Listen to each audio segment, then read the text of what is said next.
YCP cockroach approach ఏంటి సాధ్యమయ్యే పనేనా?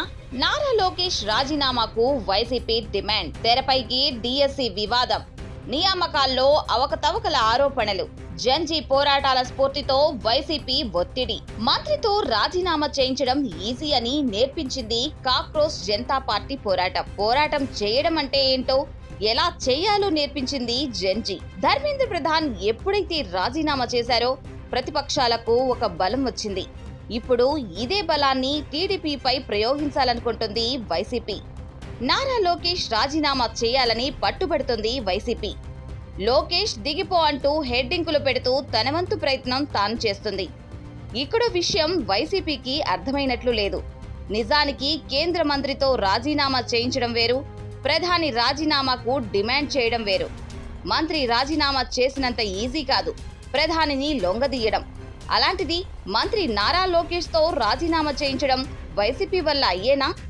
నారా లోకేష్ సీఎం కాదు, డిప్యూటీ సీఎం కాదు, జస్ట్ ఒక మినిస్టర్. కానీ ఇలాంటి మినిస్టర్ కాదు. ఆ మాటకొస్తే సీఎం, డిప్యూటీ సీఎం కంటే కూడా పవర్ఫుల్ పొజిషన్లో ఉన్నారు.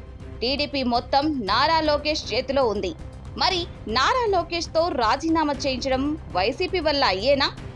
ప్రస్తుత కూటమి ప్రభుత్వంలో నారా లోకేష్ సాధారణ మంత్రి మాత్రమే కాకుండా సీఎం చంద్రబాబు రాజకీయ వారసుడిగా అత్యంత బలమైన, ప్రభావవంతమైన స్థానంలో ఉన్నారు.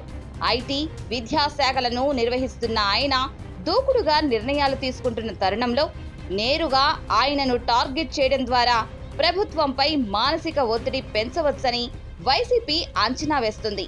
డిఎస్సి అభ్యర్థుల సమస్యలను తెరపైకి తెచ్చి నిరుద్యోగ వర్గాల్లో ప్రభుత్వంపై వ్యతిరేకతను కూడగట్టాలనేది ఆ పార్టీ ప్రధాన ఉద్దేశంగా కనిపిస్తుంది. అటు ప్రభుత్వం ఇప్పటికే డిఎస్సి ప్రక్రియను పారదర్శకంగా నిర్వహిస్తున్నామని స్పష్టం చేస్తుండటంతో కేవలం ఆరోపణలతో రాజీనామా సాధించడం వైసీపీకి దాదాపు అసాధ్యమనే వాదన వినిపిస్తుంది. ఇదిలా ఉంటే కేవలం ప్రకటనలకే పరిమితం కాకుండా వైసీపీ ఈ అంశాన్ని ప్రజాక్షేత్రంలోకి ఏ స్థాయిలో తీసుకువెళ్తుందనే దానిపైనే ఈ రాజకీయం ఆధారపడి ఉంది. నిరుద్యోగులను కలుపుకొని పెద్ద ఎత్తున ఆందోళనలు నిర్వహిస్తేనే ఈ డిమాండ్కు కొంతమేర మైలేజ్ వచ్చే అవకాశం ఉంటుంది. మొత్తానికి డిఎస్సి సెగతో నారా లోకేష్ రాజీనామా అంశం ఏపీ రాజకీయాలను మరోసారి హీటెక్కిస్తోంది.